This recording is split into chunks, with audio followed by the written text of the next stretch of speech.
저는 개인적으로 TV를 그렇게 많이 보지 않습니다. TV 많이 보게 생겼나요?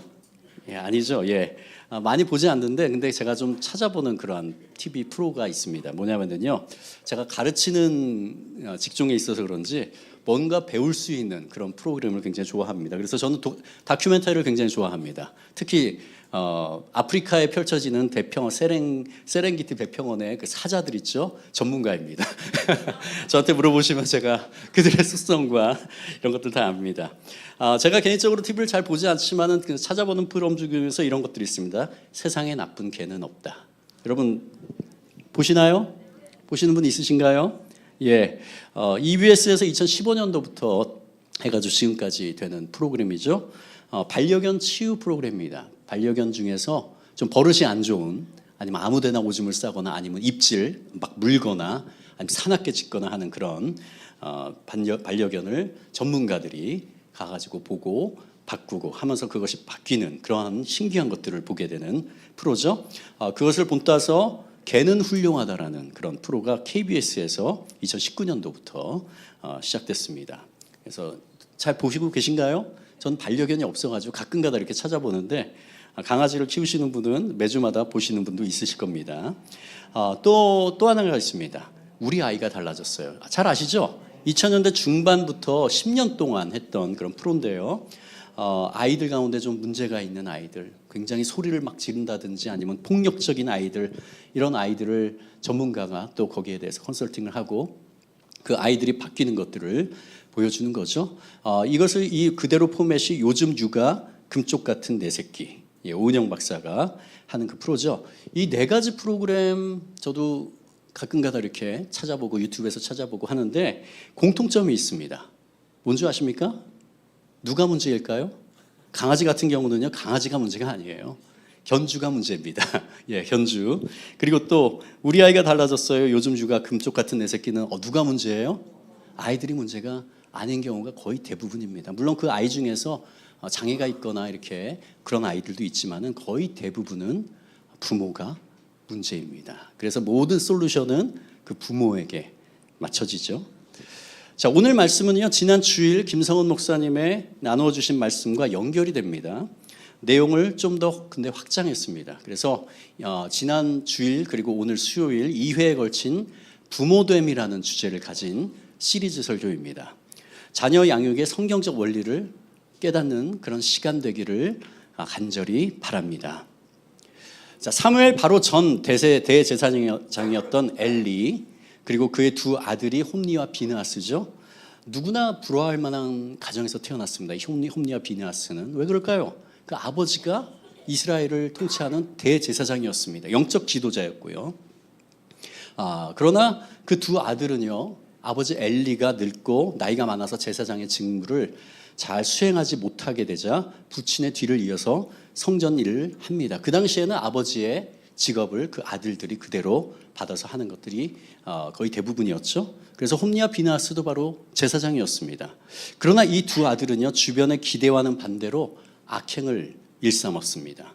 구체적으로 성경에서 열거하는데 이렇게 자세하게 그들의 악행을 열거한 구절 기사도 그렇게 많지는 않습니다. 그런데 여기는요, 철저하게 그 홈니와 비느하스의 잘못을 네 가지를 지적합니다. 첫 번째는요, 사무엘상 2장 12절인데요.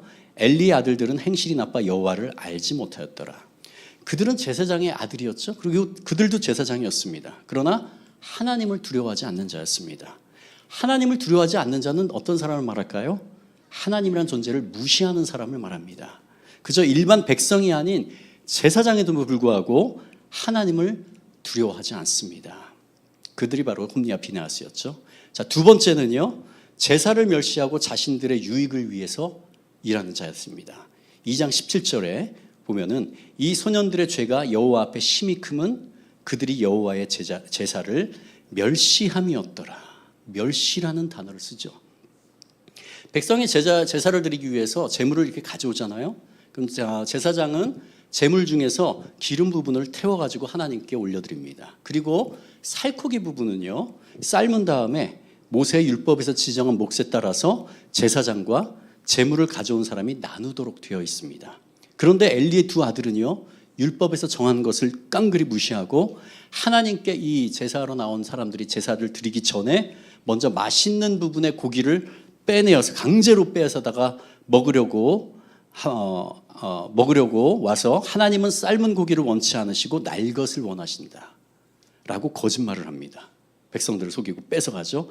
그래도 내어주지 않은 사람에게는 제사를 드리기 위해서 성소에 온 사람들로부터 억지로 빼앗아갈 만큼 제사제도를 업신여기고요, 자신의 유익을 위해서 백성들에게 갈취하는 죄를 저질렀습니다. 그게 두 번째였고요. 세 번째는 성전에서 간음을 합니다. 2장 22절입니다. 엘리가 매우 늙었더니 그의 아들들이 온 이스라엘에게 행한 모든 일과 회막 문에서 수종드는 여인들과 동침을 하였음을 듣고 라고 나오죠. 그들은 안방이나 다른 곳도 아닌 하나님께 제사 드리는 성전에서 수종드는 여인들과 동침하는 그 악행을 벌입니다. 지금 열거한 이 세 가지 중에서 하나만 해당되더라도 이거는 돌마다 죽어야 되는 거거든요. 근데 그들은 무사했습니다. 네 번째, 아버지의 말을 듣지 않았습니다. 2장 25절 상반절에 사람이 사람에게 범죄하면 하나님이 심판하려니와 만일 사람이 여호와께 범죄하면 누가 그를 위하여 간구하겠느냐 하되 그들이 자기 아버지의 말을 듣지 아니하였으니. 아버지 엘리 대제사장의 충고를 듣고도 무시하죠. 이처럼 엘리의 두 아들 홈리와 비느하스는 신앙적으로 도덕적으로 윤리적으로 패역한 일을 너무 많이 저질렀습니다. 신앙이 전혀 없던 이 아들들이었죠. 결론적으로 하나님이라는 존재가 이 아들들에게는요 무의미합니다. 그리고 제가 보기에는요 그들은 하나님이 실제한다는 증거를 발견하지 못했습니다. 그러니까 이렇게 폭주를 하게 되죠. 결국 하나님께서 진노하시죠. 2장 33절 하반절부터 35절 우리 다 같이 읽겠습니다. 시작. 내 집에서 출산되는 모든 자가 젊어서 죽으리라. 내 두 아들 홈리와 비느하스가 한날에 죽으리니 그 둘이 당할 그 일이 내게 표징이 되리라. 내가 나를 위하여 충실한 제사장을 일으키리니 그 사람은 내 마음 내 뜻대로 행할 것이라. 내가 그를 위하여 견고한 집을 세우리니 그가 나의 기름 부음을 받은 자 앞에서 영구히 행하리라. 두 아들이 한날에 죽게 된다고 저주를 예언합니다. 이거는 좀 이중적인 의미가 있습니다. 하나님께서 그렇게 정했다는 의미도 되지만은요, 제가 볼 때 하나님께서 그냥 그들이 죄악 가운데 살도록 내버려 두시는 겁니다. 그렇게 되면은요, 그들은 그들의 생각과 그들의 정욕대로 살아가게 되죠. 그리고 하나님께서 그들의 미래를 보게 될 때 어때요? 죽게 돼 있거든요. 이렇게. 그것을 하나님께서 말씀하시는 게 되겠죠. 그 두 아들이 한날에 죽었습니다. 그리고 제사장 엘리의 후손 대신에 다른 가문을 일으켜 제사장을 삼겠다고 말씀하셨는데 이것이 이루어지죠. 곧바로 멀지도 않아요. 사무엘상 4장에서 이스라엘은 블레셋과의 전투에서 패하죠. 처음에는 4,000명 그리고 두 번째는 3만 명의 병사들이 죽음을 당하고요. 하나님의 법궤까지 뺏기게 되죠.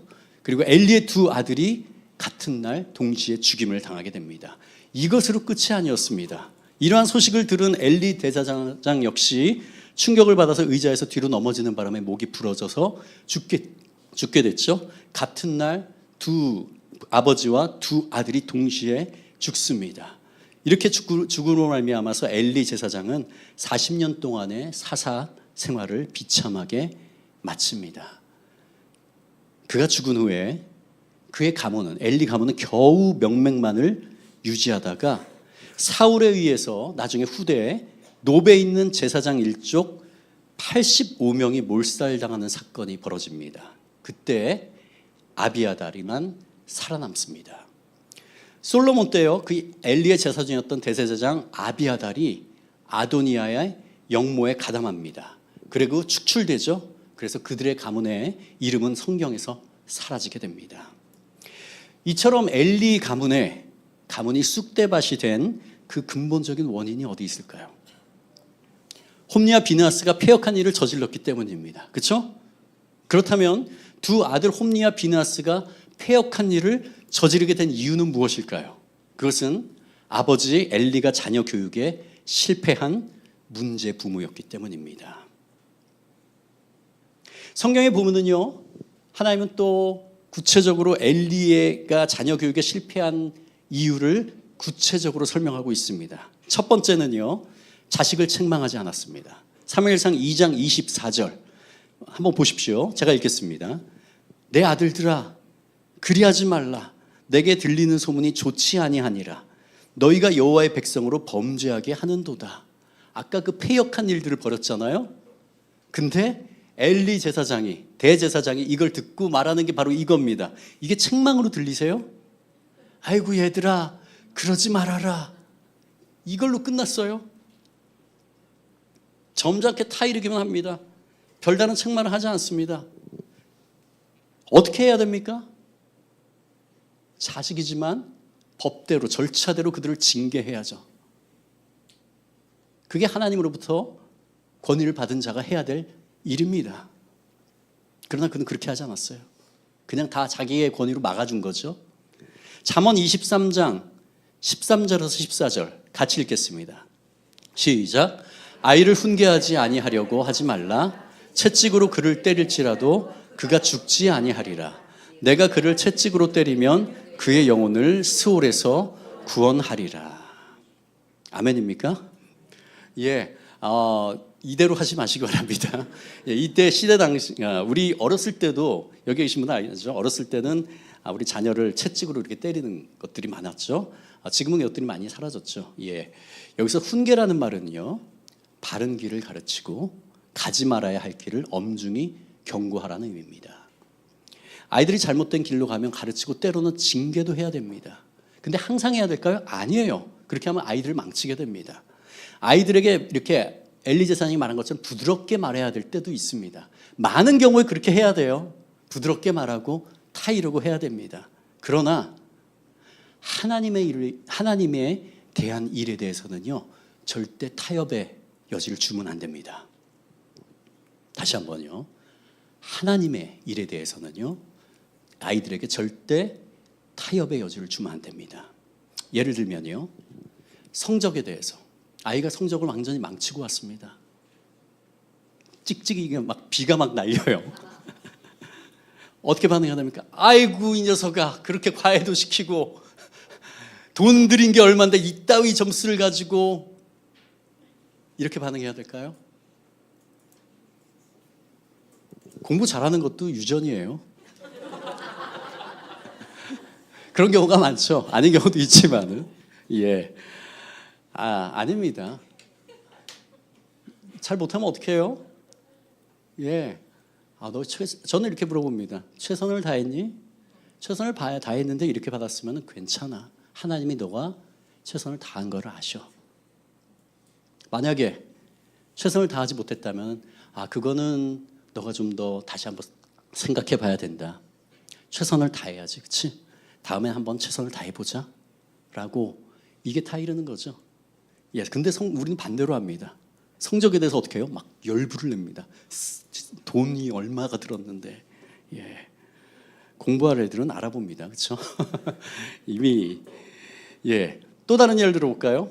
아이가 어렸을 때 헌금하라고 돈을 줬는데 헌금을 빼돌려서 맛난 것을 사 먹었어요. 어떻게 넘어가야 될까요? 어떻게 해야 될까요? 그러지 마. 이렇게 반응하는 게 바로 엘리 제사장이 그대로 하는 겁니다. 혼쭐을 내야 됩니다. 그냥 혼쭐 내는 게 아니고요, 아이들이 어떻게 해요? 이거는 하나님께 드리는 거야. 하나님께 드리는 거는 절대 여기에 부정적인 것, 부정에 우리가 빼돌리거나 하는 것들은 절대 없어야 돼 하고 단호하게 아이들에게 말해야 됩니다. 평소에 온화하게 말하다가 단호하게 이렇게 딱 말해야지 그게 효과가 있는 거지, 평소에 항상 단호해요. 모든 걸 다 소리 지르고 하다가 또 이렇게 단호하게 하잖아요. 그럼 또 하고 있네, 이렇게 하겠죠. 예. 그래서 정말 중요한 하나님과 관계된 그런 것들은 단호하게 하지만 그 나머지 거는 관대하게 하는 게 좋은 자녀 교육이라고 저는 믿습니다. 예. 자, 이렇게 말할 때요, 아이들은 뭘 배울까요? 어려서부터 삶에 어떤 게 더 중요하고 어떤 게 그렇게 중요하지 않은, 덜 중요한지 그 가치를 배우게 됩니다. 그걸 부모에게 배우는 거죠. 그래서 어려서부터 하나님과 관계된 거는 이렇게 절대적으로 부모님이 말로만이 아닌 삶으로 보여주는 걸 통해서 하나님이란 존재가 아이들이 아직 인격적으로 만나지 못했을지라도 정말 존재하시는구나. 이거를 알게 되는 거죠. 자, 엘리의 두 아들 자녀 교육 실패한 두 번째는요, 신앙 교육을 소홀히 했습니다. 3장 13절에 나오는데요. 내가 그의 집을 영원토록 심판하겠다고 그에게 말한 것은 그가 아는 죄악 때문이니 이는 그가 자기의 아들들이 저주를 자청하되 금하지 아니하였습니다. 하나님의 근본적인 원인이 바로 엘리에게 있음을 바로 이 부분에서 지적하고 있는 겁니다. 교육을 해야 된다는 거죠. 근데 말로만 하는 교육이 아닙니다. 특히 부모가 삶으로 보여주는 신앙 교육을 말하는 거죠. 말로 하는 거는요, 아무 쓸데가 없어요. 잔소리만 되는 거죠. 그렇죠? 뭐로 해야 돼요? 부모가 그렇게 살 때 되는 거죠. 그게 100마디 말보다 삶으로 한번 보여주는 게 훨씬 좋은 자녀 교육입니다.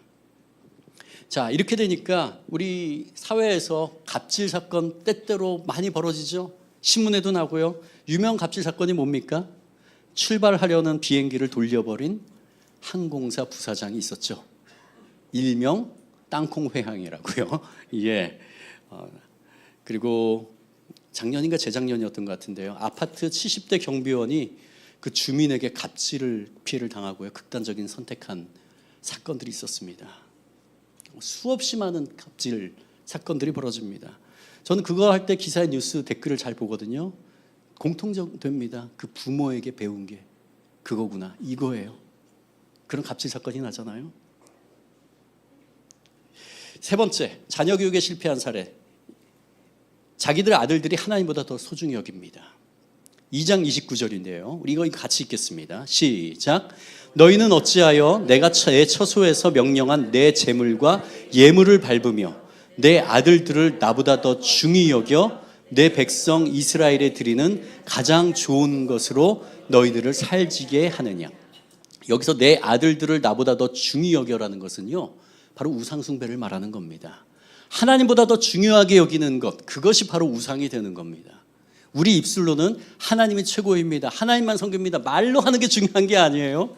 우리 삶 가운데서 우리 생각과 우리 삶 가운데 행동과 선택 가운데서 정말 그것으로 선택하는가가 하나님이 보시는 겁니다. 만약에 우리 입술로는 하나님을 섬긴다고 하면서 내 아들과 딸, 내 자녀들을 더 중히 여기잖아요. 하나님에게는 이게 바로 우상 숭배라는 겁니다. 2장 30절 볼까요? 다 같이 읽겠습니다. 시작.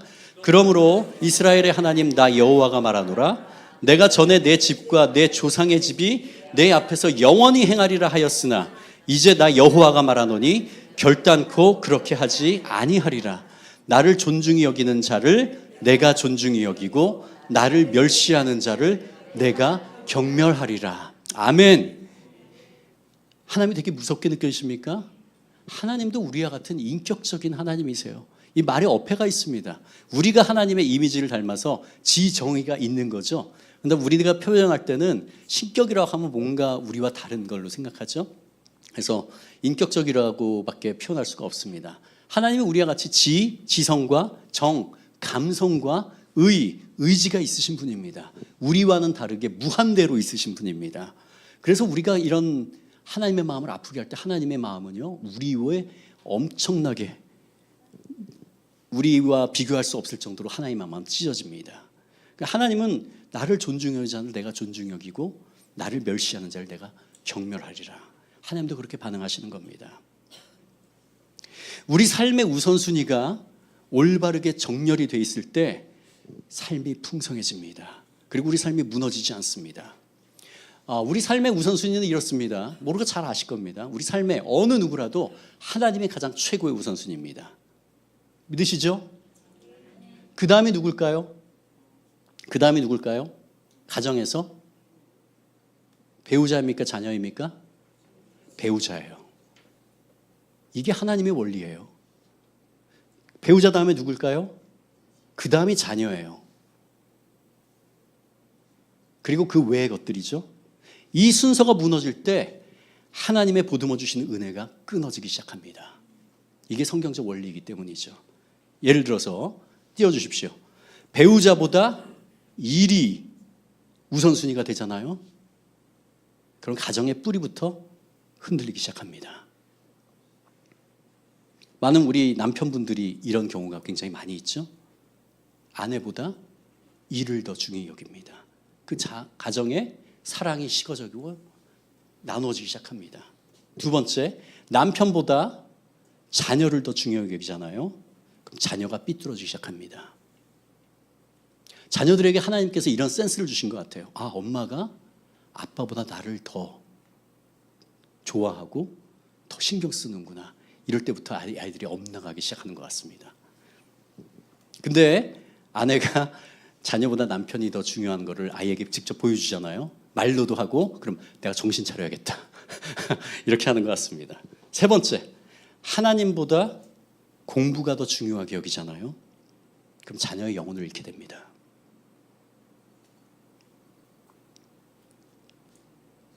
자신은 하나님이 우선이라고 생각할지 모르지만 이런 생각과 행동이 하나님보다 자녀가 우선임을, 세상의 가치관이 우선임을 증명하는 선택입니다. 행동이고요. 제 친한 지인 교회에 제가 직접 들은 겁니다. 권사님 한 분이 계신데요. 그 아들이 있었는데 아들이 굉장히 공부를 잘했대요. 그래서 권사님이니까 이 아이들도 모태신앙이겠죠. 완전히 어려서부터 교회에서 자란 아이였고, 근데 고등학교가 학생이 되면서부터 교회 가지 말고 학원과 과외를 시켰다고 합니다. 그리고 결국 인류대를 갔습니다. 자, 그런데 이 아이는 어떻게 됐을까요? 무신론자가 됐습니다. 교회 안 나갑니다. 그리고 지금 땅을 치고 후회하고 있다고 합니다. 굉장히 많이 듣는 얘기인 거 아시죠?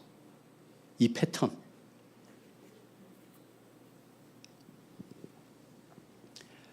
이게 우리의 현실입니다. 자, 그런데 사무엘상 1장과 2장에 보면 또 다른 가정이 등장하죠. 바로 한나의 가정입니다. 지난 주일에 김성호 목사님이 아주 자세히 다뤄주셨죠. 예, 김성호 목사님이 한나의 가정 아주 긍정적인 걸 많이 다뤄주시고, 오늘 제가 엘리에제 아주 부정적인 이런 부분을 다루게 돼서 샘나네요, 그렇죠? 자, 지난주에 잘 다뤄주셨기 때문에 저는 아주 간략하게 넘어가겠습니다. 한나는 아들 사무엘을 나실인으로 드렸고요. 젖될 때부터 엘리 제사장 밑에서 훈련을 받도록 했습니다. 그리고 매년 하나님께 제사하러 올라갈 때 아이가 클 거 아니에요. 그래서 손수 지은 옷을 입혀줬고요. 이처럼 한나는 자녀 교육에 실패했던 엘리와 달리 아들 사무엘을 신앙적으로 잘 양육했습니다. 그 결과 사무엘이 점점 자라면서 여호와 하나님과 사람들에게 은총을 더욱 받고요. 나중에는 무너진 민족을 살리는 이스라엘의 지도자로 쓰임을 받게 되죠. 같은 시대, 같은 동네에 살았던 두 가정이었지만 완전히 정반대의 모습을 보인 이유는 무엇일까요? 그 근본적인 이유는요, 첫 번째 자녀 교육이었고요, 두 번째 기도였습니다. 한나는 젖될 무렵에 사무엘을 성전으로 보내고 1년에 한 번 정도 만날 수밖에 없었기 때문에 절대적으로 자녀를 믿음 안에서 교육하기가 힘든 상황이었습니다. 안 그렇습니까? 어려서부터 같이 자라고 하면서 말로 행동으로 보여주는 게 없었단 얘기입니다. 그러나 하나님을 경외하는 어머니의 말과 태도를 사무엘은 자라면서 이해하게 됐죠. 그리고 하나님을 경외하는 아이로 자라갔습니다. 그리고 더욱 결정적인 것은요, 기도하는 어머니 한나로 말미암아 하나님이 사무엘의 마음을 지켜주고 강한 손으로 그를 붙들어 주시고 이끌어 주셨다는 사실입니다. 제가 결혼한 지 8년 만에 딸을 낳고 나서 깨닫게 된 세 가지가 있습니다. 여러분도 자녀 있으신 분들 모두 공감하실 겁니다. 첫 번째는요, 하나님이 나를 얼마나 사랑한지를 이전엔 머리로 알고 있었거든요. 근데 아이를 딱 낳아보니까, 특히 갓난아이가 새근새근 잠자는 모습, 와, 너무 예뻐요. 그냥 뭐 해준 것도 없는데 그냥 예뻐요. 그냥 무조건적인 사랑이죠. 경험 안 하신 것처럼 이렇게 말씀. 그리고 또 더 예쁜 게 뭔지 아세요? 걔가 저를 닮았어요. 제 딸은 굉장히 싫어했는데 나중에는 포기했어요. 아유, 아빠 닮았구나, 포기하자 이렇게. 근데 부모 입장에서 어때요? 내 자녀가 나를 닮았다는 사실이 너무 좋아요. 그냥 사랑할 수밖에 없습니다. 두 번째, 자, 자녀가 자라면서요, 이제 아이들이 말을 안 듣기 시작합니다. 고집 피우기 시작하고요. 어떤 때는 뻔한 거짓말을 할 때도 있죠. 그런 것들을 보면서 어때요? 마음이 아픕니다. 그리고 깨닫게 되죠. 내가 하나님의 마음을 이렇게 아프게 했구나. 내가 하나님의 말씀을 거역하고 내 뜻대로 살아갈 때 하나님의 마음이 이렇게 더 아프셨겠죠. 아프시겠구나. 세 번째입니다. 부모의 말투나 행동을 그대로 따라하는 것을 보면서요, 소스라치게 놀랍니다. 제 아내가 저에게 잔소리를 많이 안 하지만 가끔가다 잔소리하는 말투 그대로 딸이 따라하더라고요. 저에게 막 가르쳐요, 막 저에게. 아빠 그러면 안 돼, 막 이러면서. 운전하다가 제가 교통질서 잘 안 지키는 운전자에게 막 짜증 섞인 말을 하잖아요. 그대로 따라해요. 이런 것들 보면서 뭘 느낍니까? 와, 똑바로 살아야겠구나 내가. 정신이 번쩍 듭니다. 우리 아이들이 나의 말과 행동을 다 지켜보는구나. 부모에게 행하는 대로 우리 자녀들도 나중에 우리에게 행할 겁니다. 여러분 부모에게 어떻게 하시나요? 가끔가다 그냥 의무적으로 연락하고 이렇게 하시나요? 아이들이 다 보고 있습니다. 그리고 부모에게는 이렇게 하는 거구나 라고 하면서 따라하겠죠. 제가 이전 교회 사역할 때 그 안수 집사님 가정이 있었습니다. 그 안수 집사님 가정인데 제가 여태까지 우리 목회를 하면서 만났던 가정 중에서 제가 많은 분들에게 이렇게 그 이야기를 나누고 하는 모범적인 그런 가정 중에 하나입니다. 그 권사님이시거든요. 그 권사님의 어머니가 있는데요. 어려서부터 그 권사님 가정이 그리 넉넉하지 않은 집안이었다고 합니다. 가족도 많았고요. 옛날엔 다 많았잖아요. 근데 그 어머니는요, 항상 좋은 것이 생기잖아요. 뭐 먹을 것이라든지 이런 것이 생기면은 목사님 가정에 먼저 일부 드리고 나머지를 가족이 먹었다고 해요. 제가 목사님에게 먼저 드리라고 하는 거 아닙니다. 옛날에 한 40년, 50년 전일 거예요. 옛날에는 좀 그렇게 하신 분들이 많이 있었죠. 근데 이 권사님이 어렸을 때예요. 너무너무 불만스러웠대요. 왜 우리 먹을 것도 없는데 조금씩 그 생길 거 가지고 많은 것도 아닌데 조금 생길 거 가지고 왜 그리나 많이 생겼으면 모르겠는데 항상 불만이었다고 합니다.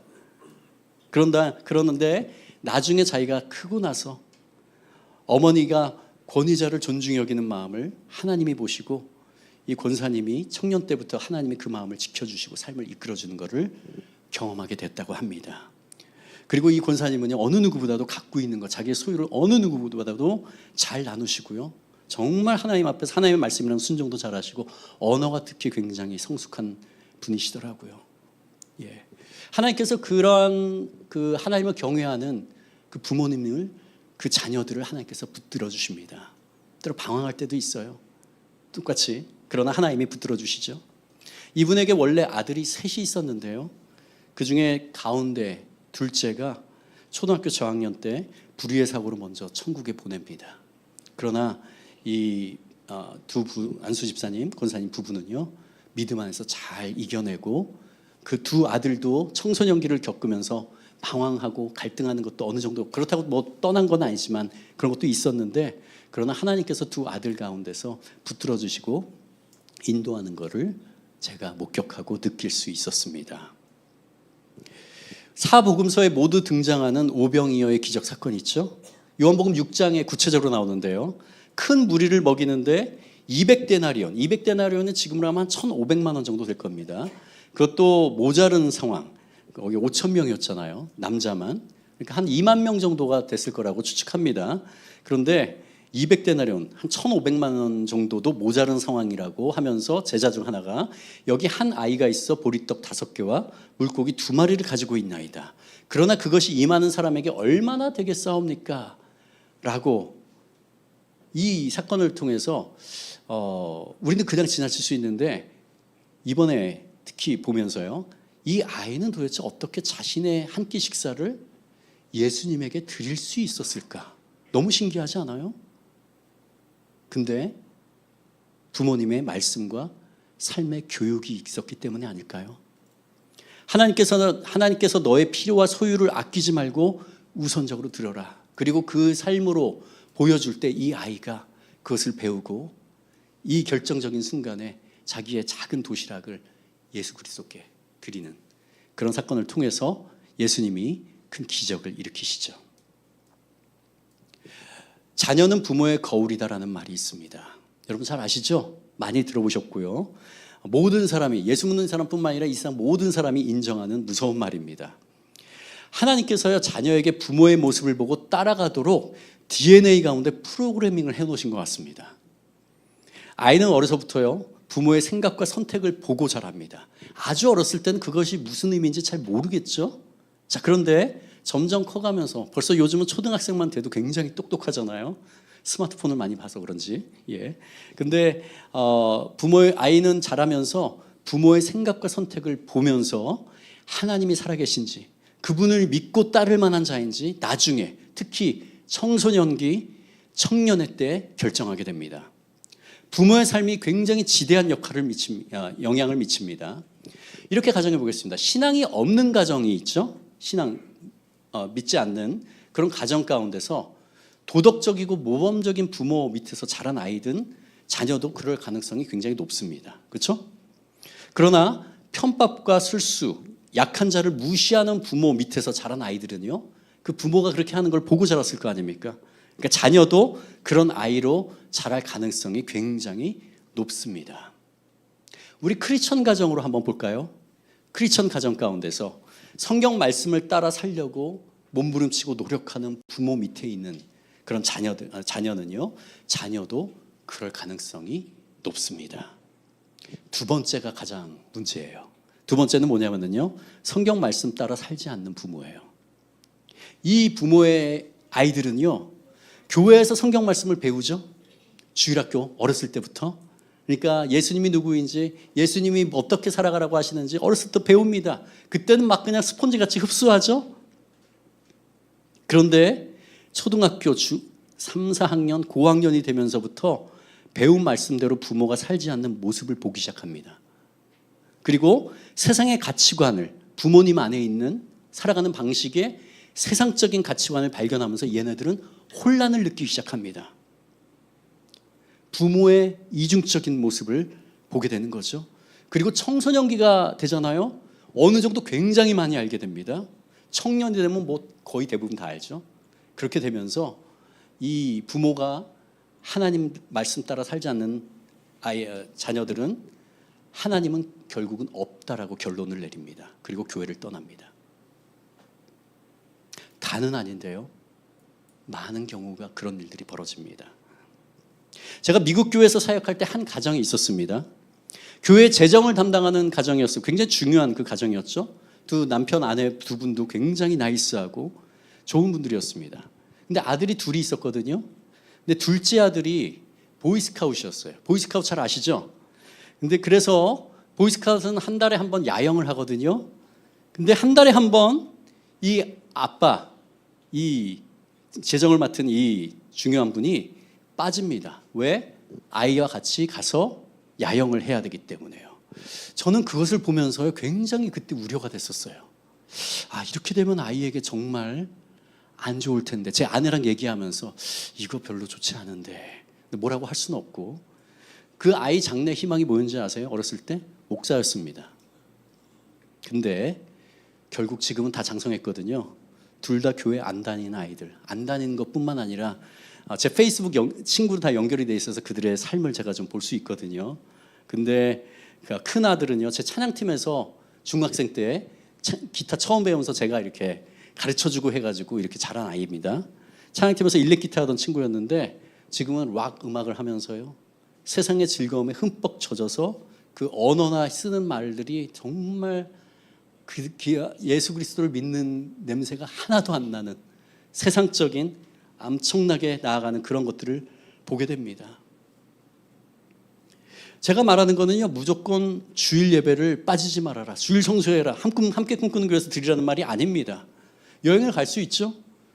피치 못할 사정으로 타지에 가더라도 근처 교회에서 그저 때우기 위해서 예배를 참석하라는 게 아니라 정말 그곳에서 참여하고 진정한 마음으로 드리는 그 모습을, 우선순위를 거기에 두는 모습을 아이들이 볼 때 아이들 마음가는 어떨까요? 이 예배 드리는 것이 엄청나게 중요한 것이구나 라고 아이들이 인지하겠죠.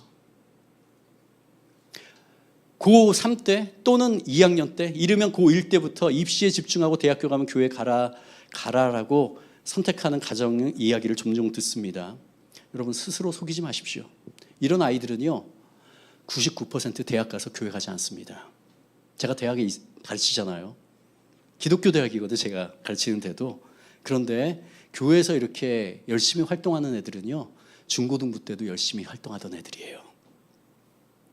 그냥 그저 다녔던 교회 중에서 대다수는요 대학교 가는 순간 교회를 안 나가더라고요. 부모가 더 이상 간섭을 못 하잖아요. 이렇게 말하는, 고등학교 되면은 공부하고 교회 가지 말고 공부하다가 대학교 가면 가라는 말을 들을 때 아이들 마음가에서는 어떤 생각이 전개될까요? 여러 가지 생각이 있겠죠? 그러다 결론을 내립니다. 하나님이란 존재는 없구나. 이렇게요. 입시 지옥인 이 세상 가운데 조금만 쉬어도 뒤처질 것 같이 입시생을 둔 부모님은 입시와 교육 환경은 공략합니다. 공포 마케팅을 하죠. 이렇게 하지 않으면 자녀가 뒤처지고 좋은 대학 못 가고 결국 비참한 그저 그런 비루한 인생을 살게 될 것이다. 그래서 부모님들 불안해하죠. 고등학교 3년이 아니고요. 지금 중학교까지 내려왔습니다. 초등학교까지 내려왔고요. 유치원까지 내려왔어요. 입시에 모든 역량을 쏟아야 해서 자녀가 안정된 직장과 평탄한 삶을 누릴 수 있다? 역량을 쏟은 다음에 그래야지 안정된 직장과 평탄한 삶을 누릴 수 있다? 이게 도대체 누구의 말입니까? 하나님의 말씀입니까? 아니면 사탄의 속삭임입니까? 우린 잘 알잖아요. 이런 세상을 분별하지 못하고 그대로 겁에 질려서 아이들을 하나님이 아닌 세상의 우선순위에 따라 뺑뺑이 돌리는 부모. 세상 사람들은 하나님을 믿지 않으니 어찌 보면 그런 것들이 당연합니다. 그렇죠? 그러나 믿고 의지할 존재가 그들은 없으니까요. 그러나 우리 신앙인들은 어떻습니까? 믿고 의지할 존재가 있잖아요. 우리 하나님이 계시잖아요. 그런데도 이렇게 한다는 건 하나님이 없다는 얘기예요. 그냥 무늬만 종교인이죠. 하나님을 의지하지 않고 자신의 지혜와 세상의 가치관으로 살아가는 부모가 당할 수 있는 가장 큰 징계는 무엇일까요? 자녀의 영혼을 잃는 것입니다. 영원히 잃을 수도 있어요. 엘리의 패역한 두 아들처럼. 자녀의 앞길을요, 우리 자녀의 앞길을 책임지고 인도하시는 분은 오직 하나님 한 분 외에는 존재하지 않습니다. 믿으세요? 이것을 믿고 그대로 살아가는 사람이 진짜 크리스천입니다. 무늬만 크리스천이 아니라요. 주일 예배만 참석하고 봉사한다고 중직자라고 목사라고 다 크리스천이 아니에요. 자녀가 고3이 됐는데 입시에 집중하느라 교회 안 나가고 대학교 간 후에 가겠다고 하면 속으로 얼씨구나 우리 아들 딸 잘한다. 혹은 찜찜하지만 고3이니까 어쩔 수 없지. 이게 자녀들에게 하나님이라는 존재는 실제하지 않는다고 행동으로 말하는 것입니다. 아이들 마음에는요 이렇게 들릴 거예요. 얘들아, 엄마 아빠가 교회 다니고 있긴 하지만 근데 실제로 하나님이란 존재는 없는 것 같구나. 그러니 이 세상의 가치와 원리에 따라 순응하며 살자라고 말하는 것으로요. 진정한 그리스도인이라면 어떻게 반응해야 될까요? 아들아, 딸아, 아무리 고3이어도 그것이 너와 하나님과의 관계보다 중요하지 않아. 우리가 하나님의 자녀고 나의 창조자고 구원자이시고 지금도 너의 삶을 이끌어가는 분이심을 인정하는 행위가 바로 주일 예배야. 물론 공부하면서도 하나님과 항상 친밀한 교제를 나눠야겠지만 일주일에 한두 시간만이라도 공부하는 대신 교회에 와서 예배하고 찬양하고 믿음의 친구들과 교제를 나누게 될 때 오히려 하나님이 너의 마음과 태도를 보시고 너를 강한 오른손으로 붙드시고 더욱 지혜를 주시고 집중력을 주지 않으시겠니? 혹시 세상에서 말하는 인류대학이나 인류직장이 주어지지 않을 수도 있지만 그러나 그것보다 더 크고 중요한 하나님의 임재와 인도하심이 내 삶을 다스리고 이끌어 주시지 않겠니? 일주일에 6일은 열심히 공부하고 주일은 이 세상 어떤 것보다 하나님이 내 삶의 최고 우선순위임을 주일 예배에 나가서 진정한 찬양과 기도로 말씀을 경청함으로 친구와의 신앙 안에서의 교제로 증명하는 내 아들, 딸이 되기를 엄마 아빠는 진정으로 바란다. 이런 부모의 말이 아이의 영을 살립니다. 아이를 감동케 하고요.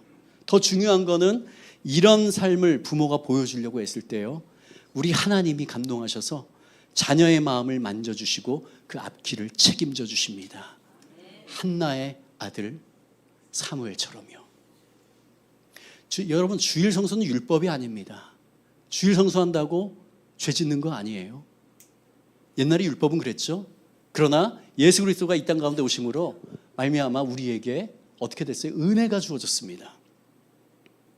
그럼 우리에게 어떤 것이 됩니까?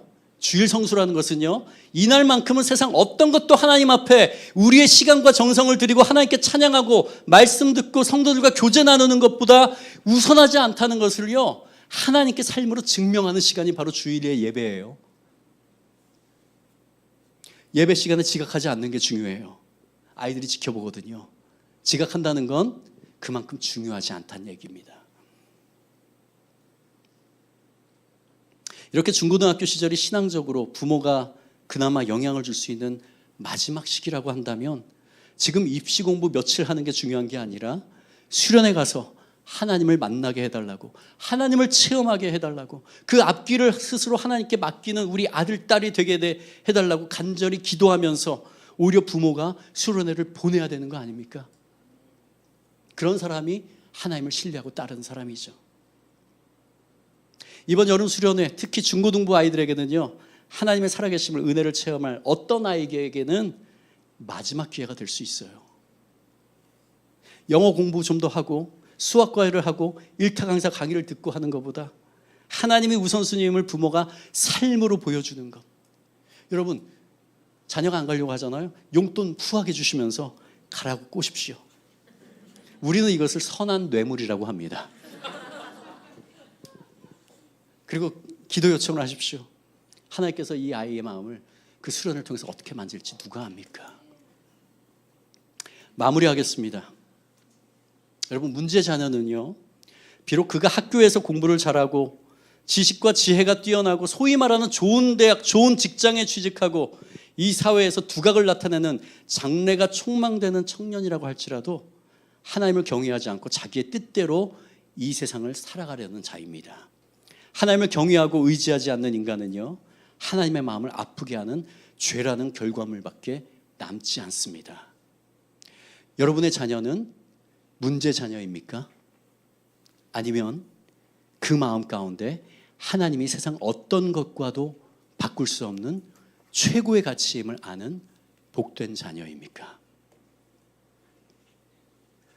문제 부모는요, 하나님의 최고 우선순위임을 삶으로 가르치지 않고 하나님으로부터 멀어지는 자녀를 그대로 방임하며 오히려 공부 잘해서 좋은 대학 가고 좋은 직장을 구해서 물질적으로 풍족한 것이 최선의 가치임을 그들의 삶으로 나타내는 부모입니다. 그래서 결국 자녀가 좋은 대학에 간 뒤, 좋은 직장에 취직한 뒤, 즉 이 사회에서 소위 말하는 성공하면서 자녀가 하나님을 인격적으로 알지 못하게 하는 가장 큰 원인 제공자가 되는 자입니다. 여러분은 문제 부모입니까? 아니면 삶의 모든 부분에 하나님을 경외하고 신뢰하고 의지함으로 자녀에게 하나님의 살아계심을 증거하는 복된 부모입니까? 물론 부모가 하나님을 경외하고 따르는 삶을 살려고 몸부림치는 그런 가정일지라도요, 그 자녀가 삐뚤어지는 경우도 가끔씩 보게 됩니다. 인간의 삶이 그렇게 단순하지 않거든요. 아이들도 자유의지가 있는 존재이기 때문입니다. 그러나 그런 가정일지라도 결국 자녀를 향한 부모의 오랜 눈물과 기도를 하나님께서 들으시죠.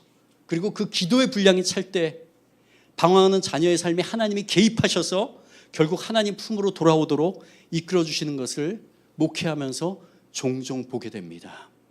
그게 하나님의 약속입니다. 여기에 혹시 자녀들이 어렸을 때 하나님의 살아계심을 삶으로 증거하지 못해서 자녀가 하나님으로부터 떠나 방황하는 가정이 있다고 한다면 하나님께 부모님들이 먼저 나아가십시오. 자기 삶을 자신의 지혜와 능력으로 꾸려갈 수 있다고 믿는 교만함을 진정으로 회개하고요, 하나님의 도우심 없는 삶의 어떤 문제도, 특히 믿음의 자녀를 세우는 문제는 결코 해결할 수 없다는 것을 믿고 살아가시기 바랍니다. 하나님의 무한하신 은혜는요, 우리는 늦었다라고 느낄지라도 결코 늦지 않습니다. 우리 시간에 같이 찬양하겠습니다. 우리 찬양팀 나오시고요. 우리 시간에 주여 우린 연약합니다 같이 부를 텐데요.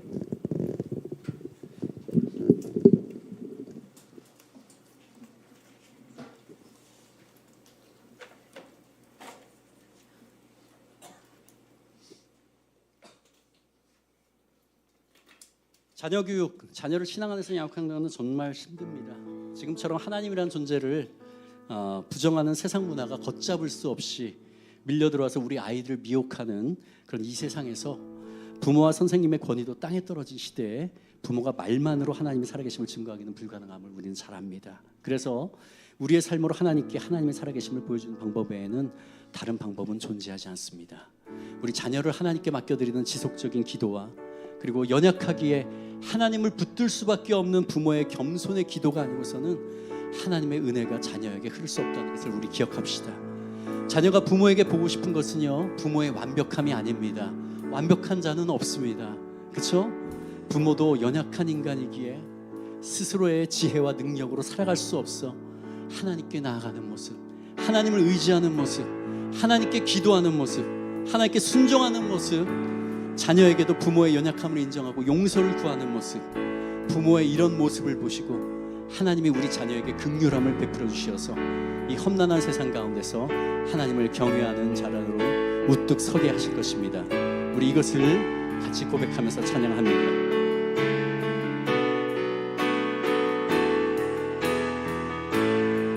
주여 우린 연약합니다. 주여 우린 연약합니다. 우린 오늘은 힘겨워합니다.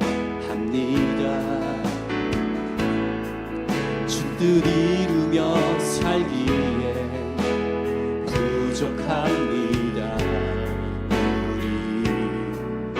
우린 연약합니다. 가슴에 손 얹고 찬양할까? 주여 우린 넘어집니다. 우린 넘어집니다. 오늘 하루 또 실수합니다. 오늘 하루 또 실수합니다. 주의 긍휼을 구하는 죄인입니다. 우리 주만 바라봅니다. 그러나 한없는 주님의 은혜, 한없는 주님의 은혜 온 세상 위에 넘칩니다. 가릴 수 없는 주 영광 온 땅 위에 충만합니다. 주님만이 길이오니 우린 그 길 따라갑니다. 그날에 우리를 이루신 주는 완전합니다.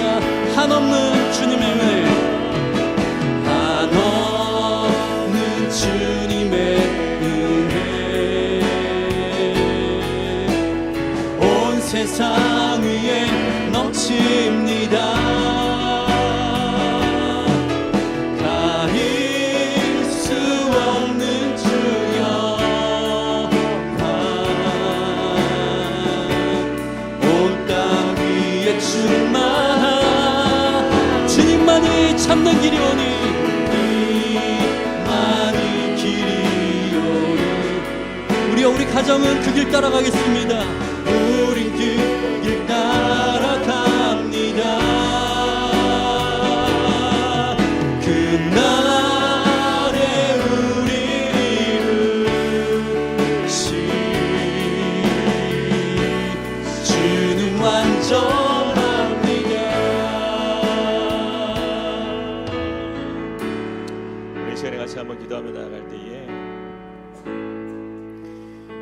오늘 말씀에 사무엘상 2장 29절 말씀에 이렇게 말씀합니다. 너희는 어찌하여 내가 처소에서 명령한 내 제물과 예물을 밟으며 내 아들들을 나보다 더 중히 여겨 내 백성 이스라엘이 드리는 가장 좋은 곳으로 너희를 살찌게 하느냐.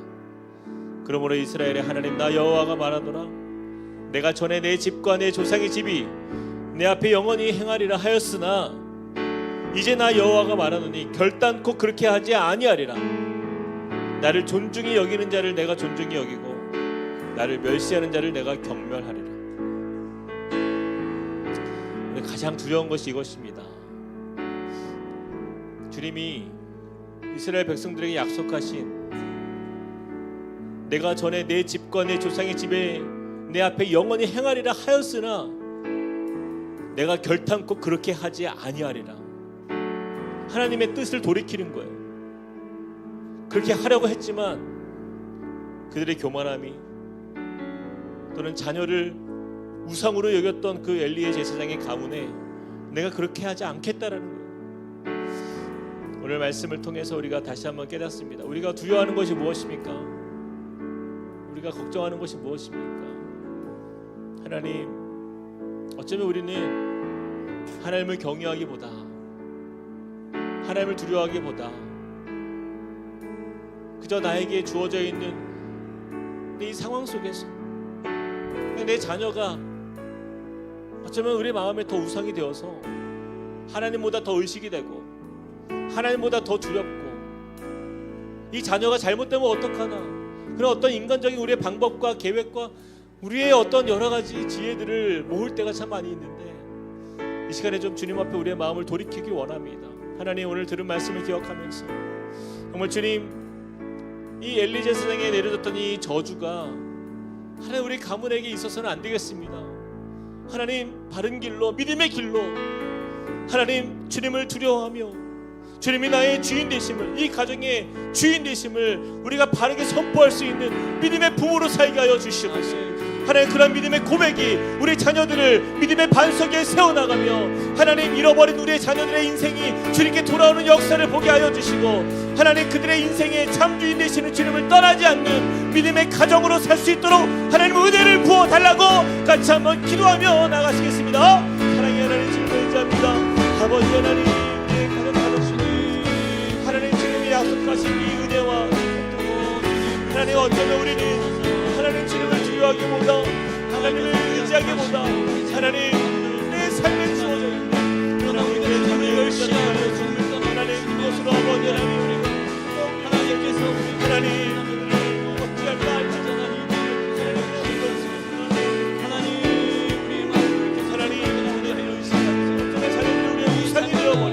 하나님의 약한 세대를 우리가 닮아가는 그 모습들을 떠나고 하나님 주님을 다시 한번 의지합니다. 주님의 은혜 앞에 다시 한번 돌아갑니다. 하나님, 우리가 아버지 하나님 주님을 경배하는 하나님 주님의 그 진노를 사지 않기 원합니다. 하나님, 거룩한 주님의 말씀 앞에 바로 서게 하여 주시고 하나님 우리에게 맡기신 이 자녀들이 하나님 주를 결단코 주님으로 떠나지 아니하며 하나님의 은혜를 구하는 자녀로 하나님 그렇게 주님을 바라보는 가정 될 수 있도록 하나님 인도하여 주시옵소서. 하나님, 우리의 이 인생 연약한 인생 속에 하나님 우리의 자녀들이 아버지 하나님 주님의 은혜 앞에서 돌아오는 역사를 보게 하여 주시옵소서. 구원의 즐거움을 경험하게 하여 주시고 하나님 주님의 기쁨을 회복하게 하여 주시고 말씀의 능력 안에 거할 수 있도록 하나님 은혜와 힘을 더하여 주시옵소서. 하나님 주님을 의지하며 바라봅니다. 하나님 주님의 능력을 의지하며 하나님 우리의 각 가정이 아버지 하나님 전적인 우리의 모든 것이고 우리 자녀를 위한 그 기도가 하나님 하나도 땅에 떨어지지 아니하게 하여 주시옵소서. 하나님, 어쩌면 우리의 부모가 문제이고 하나님 우리의 태도가 문제이고 우리가 자녀들을 품지 못하였던 우리의 연약함이 있으시고 하나님 은혜를 더하여 주시옵소서. 하나님 주님을 바라보게 하여 주시옵소서. 하나님의 뜻에 따라 나가기 원합니다. 하나님의 말씀 앞에 서기 소망합니다. 하나님 주님을 의지하게 하여 주시고 하나님의 믿음을 구하게 하여 주시고 하나님의 뜻 앞에서 온전히 전심으로 주님을 바라보게 하여 주시옵소서. 하나님, 우리의 삶의 주님의 말씀과 하나님의 능력을 하나님 온전히 들고 나아가게 하여 주시옵소서. 하나님 주님을 의지하고 하나님 여호와의 말씀 하나님 우리의 마음으로 주시옵소서. 하나님 편대가 되게 하여 주시고 하나님 그 말씀의 중심 위에 흔들리지 않는 하나님 우리의 가족들이 되도록 인도하여 주시옵소서. 하나님 우리에게 이끄시는 주님의 그 사랑 안에 거하기 원합니다. 우리를 붙드시는 주님의 말씀 안에 거하기 원합니다. 주여 역사하여 주시옵소서. 하나님 주님을 존중히 여기며 주님의 말씀 안에 거하며 하나님의 은혜 안에 거할 수 있도록 하나님 힘주시고 역사하여 주시옵소서. 하나님의 크신 은혜 안에 거하게 하여 주시옵소서. 크신 사랑 안에 거하게 하여 주시옵소서. 하나님 역사하시는 주님의 그 은혜를 따라서 하나님 저희 스스로 주님을 구하며 나가도록 인도하여 주시옵소서. 우리 이어서 같이 기도할 때에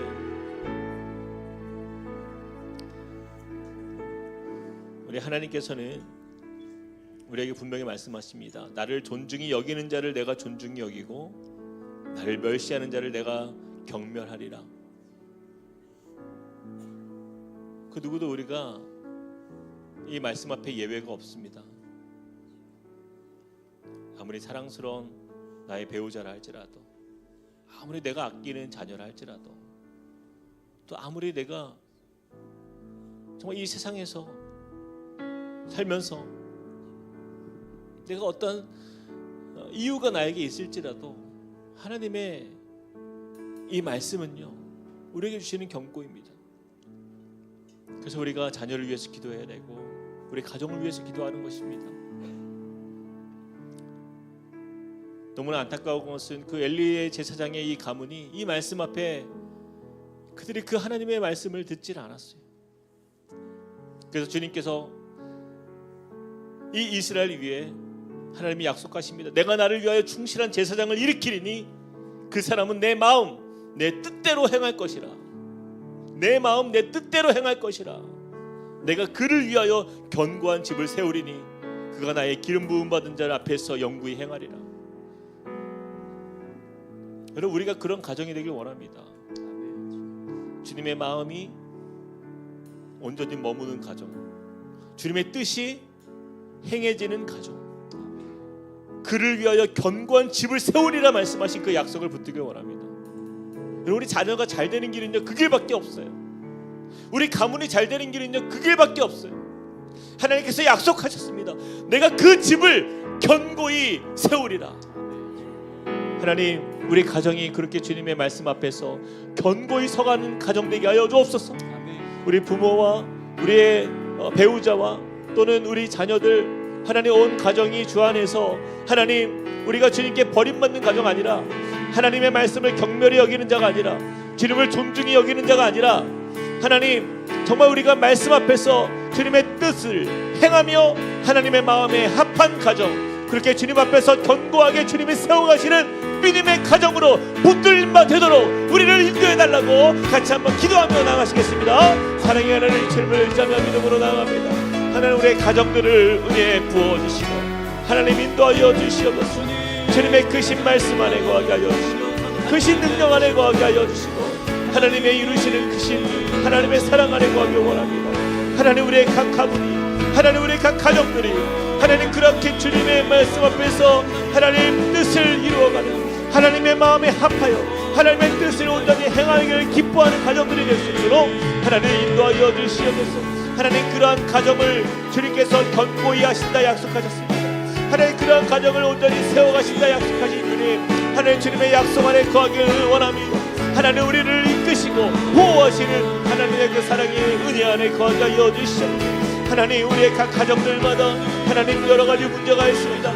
어려움이 있습니다. 아픔이 있습니다. 그러나 하나님 우리로 하여금 다시 한번 주님 앞에서 결단하며 나아가는 것은 하나님의 뜻이 임하는 가정, 하나님의 마음이 우리 가운데 임하는 가정 되어서 하나님의 나라를 위하여 하나님 주님 앞에서 견고하게 담대하게 나아가는 믿음의 가정들이 되도록 인도하여 주시옵소서. 하나님 역사하여 주시옵소서. 하나님 역사하여 주시옵소서. 우리 각 가정들 안에 그런 놀라운 주님의 말씀 앞에 순종하는 겸손한 마음과 하나님의 은혜의 마음이 우리 가운데 심겨지게 하여 주시옵소서. 주님 은혜를 부어주시옵소서. 하나님 우리의 연약함을 아시는 주님, 우리를 주님 겸손케 하시는 주님의 인도하심 앞에 하나님 날마다 믿음으로 나아가게 하여 주시고 하나님 담대하게 주님 앞에 설 수 있도록 은혜 부어 주시옵소서. 하나님 겸손하게 주님을 믿음으로 따라가 나아가는 하나님 견고한 하나님 주님을 온전히 붙들고 나갈 수 있도록 주여 역사하여 주시옵소서. 하나님 주님의 은혜 앞에서 소망합니다. 주님 역사하여 주시옵소서. 주님 역사하여 주시옵소서. 하나님 역사하여 주시옵소서. 하나님 내 마음에 그러한 은혜가, 하나님 그러한 고백이, 그러한 결단이 하나님 우리 가운데 일어나길 원합니다. 하나님 우리의 삶을 이끄시는 주님께 우리의 맡기십니다. 하나님 우리의 삶을 드립니다. 주여 인도하여 주시옵소서. 우리 그런 믿음의 고백으로 우리 같이 한번 찬양합시다. 날이 저물어갈 때 주님께서 일하실 것을 기대하며, 날이 저물어갈 때 빈들에서 걸을 때 그때가 하나님의 때, 내 힘으로 안 될 때 빈손으로 걸을 때 내가 고백해 여호와 이래.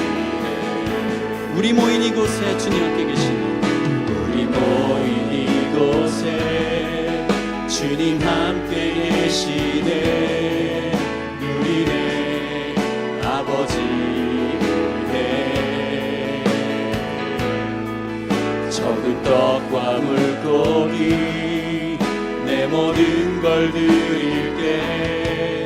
내가 고백해 여호와 이래. 주가 일하시네. 주가 일하시네. 주가 일하시네. 주께 아끼지 않는 자에게. 주가 일하시네. 주가 일하시네. 신뢰하며 걷는 자. 주가 일하시네.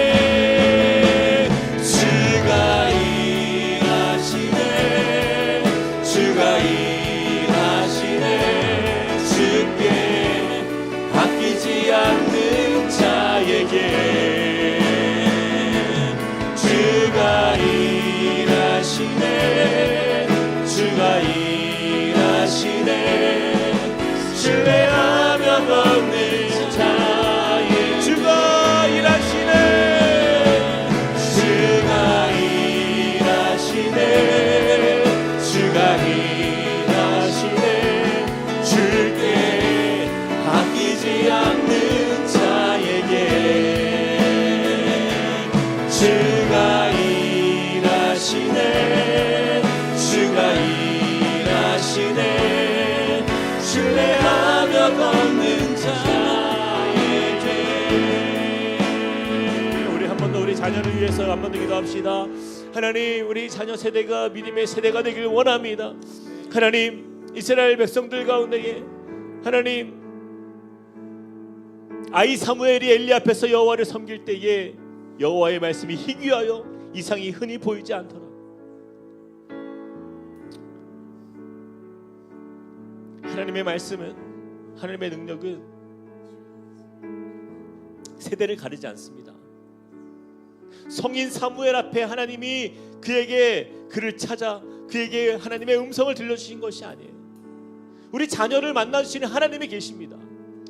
아이 사무엘에게 다가가신 그 하나님의 역사하심이 오늘도 지금도 이 땅에서도 하나님이 역사하십니다. 우리 같이 한번 기도하길 원해요. 여러분 우리 자녀들이 혹시 지금 방황하고 있는 자녀들이 있습니까? 어쩌면 우리 자녀들 가운데에 세상 가운데서 믿음의 길을 떠나 있는 자녀들이 있습니까? 여러분 걱정하지 마세요. 우리가 주님 앞에 간구해야 됩니다. 주님 앞에 정말 주님이 일하실 것을 믿고 오늘 말씀처럼 다시 시작하면 돼요. 하나님 우리가 부모로서 해야 될 책임들을 감당케 하여 주시고, 또한 주님이 그 아이 사무엘을 찾아와 주셨듯이 하나님 우리의 자녀들을 찾아와 주셔서 주님 그 마음에 주님의 음성을 듣게 하여 주시고, 하나님 그들이 돌이킬 수 있는 은혜를 부어 주시옵소서. 주님 앞에 나와 예배하며 하나님을 높이며 하나님의 살아계심을 경험할 수 있도록 우리 자녀들에게 주님 찾아와 주시고 그들을 만나 주시옵소서. 하나님 은혜를 달라고 우리 자녀들의 이름을 불러가며 우리 같이 한번 기도하며 나가시겠습니다. 사랑의 하나님 주님을 의지하며 기도로 나아갑니다. 하나님 주님의 역사하심을 우리 우리가 믿고 구하며 나아갑니다. 하나님 우리 모든 우리 성도들의 각 가족 하나님 그 주님의 살아계신 주님의 은혜를 보길 원합니다. 우리를 찾아와 주시고 우리를 만나 주시고 우리를 붙드시는 그 주님의 은혜를 보게 하여 주시옵소서. 하나님의 그 정갈하신 사랑 안에 거하길 원합니다. 하나님 주님의 은혜를 바라보는 하나님 믿음의 자녀들로 설 수 있도록 하나님 역사하여 주시고 주님 은혜를 부어 주시옵소서. 아버지 하나님 함께하여 주시옵소서. 하나님 그 모든 우리 자녀들의 인생 하나님 주님이 붙드시고 함께하시는 그 사랑이 하나님 주님 그 사무엘을 찾아와 주시옵소서. 그 아이 사무엘의 인생이 주님이 다가오신 그 주님의 음성을 듣길 원합니다. 하나님 우리 자녀들에게 찾아와 주시옵소서. 하나님 말씀이 희가하여 이상이 흔히 보이는 이 세대가 바로 그런 세대입니다. 그러나 주님이 오늘도 주님의 아버지 하나님 백성들을 찾아와 주시고 그 주님의 은혜를 우리가 보길 원합니다. 하나님 우리 자녀들을 만나 주시고 하나님 만나 주시옵소서. 회복의 역사가 일어나게 하여 주시고 하나님 구원의 기념이 나타나게 하여 주시고 하나님 그들의 인생이 주님 앞에서 비전을 발견하는 믿음의 세대가 될 수 있도록 하나님 역사하여 주시옵소서. 하나님 우리의 자녀들의 삶 속에 놀라운 주님의 계획하심 하나님 그들에게 아버지 하나님 깨달아지게 하여 주시옵소서. 주님의 살아계심을 보길 원하고 그 은혜를 보길 원하고 하나님 그 크신 사랑의 하나님을 만나게 하여 주시옵소서. 우리의 인생의 구원자가 되시는 우리를 구주가 되시는 주님 앞에 하나님 놀라운 우리의 자녀들의 인생이 하나님 복되게 하여 주시옵소서. 주님 역사하여 주시고 은혜를 더하여 주셔서 하나님 정말 주여 사무엘과 같이 하나님 이 땅의 아버지 하나님 주님이 그렇게 주님이 함께 하시는 하나님 그렇게 주님이 사랑하시는 그 인생 하나님 주님께서 자기를 나타내시는 하나님의 그 사랑이 임하는 우리 자녀들이 되도록 주여 역사하여 주시옵소서. 우리 마지막으로 함께 기도하겠습니다.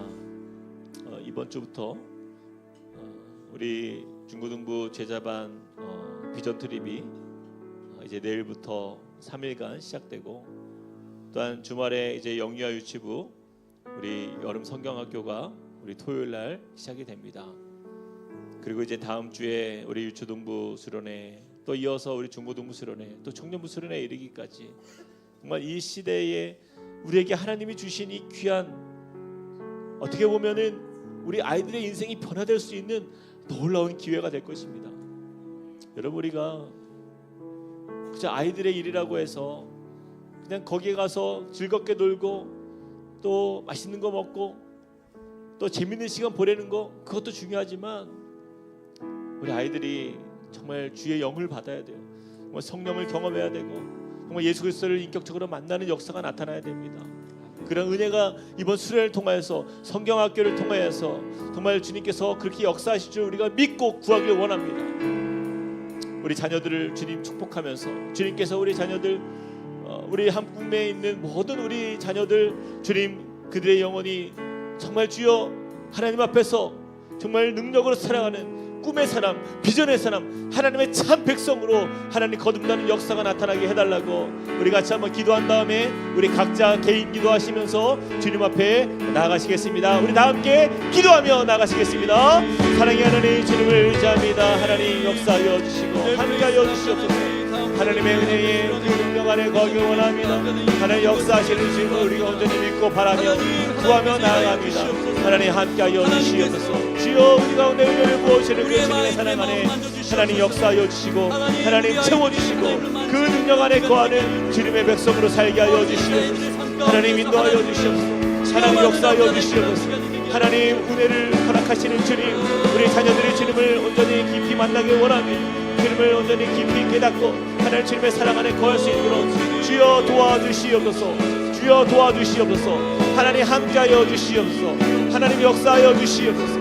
우리 아버지 하나님 모든 자녀 세대이고 하나님 우리 한꿈의 모든 아버지에 속한 우리 자녀들의 하나님 주여 중고등부와 우리 유초등부와 우리 영유아부와 하나님 또한 우리 청년부안에 속해 있는 우리 자녀들 하나님 그렇게 능력의 주님을 보게 하여 주시고 하나님 살아계신 주님의 그 은혜 안에서 하나님 구원의 참 기쁨 하나님의 그 놀라우신 그 마음에 주신 그 감격과 하나님 그 은혜 안에 구할 수 있도록 주여 도와주시옵소서. 아버지 하나님의 그 은혜 안에 구하기 원합니다. 그 그 사랑 안에 거하기 원합니다. 하나님 역사하여 주시옵소서. 그 능력 안에 거하게 하여 주시옵소서.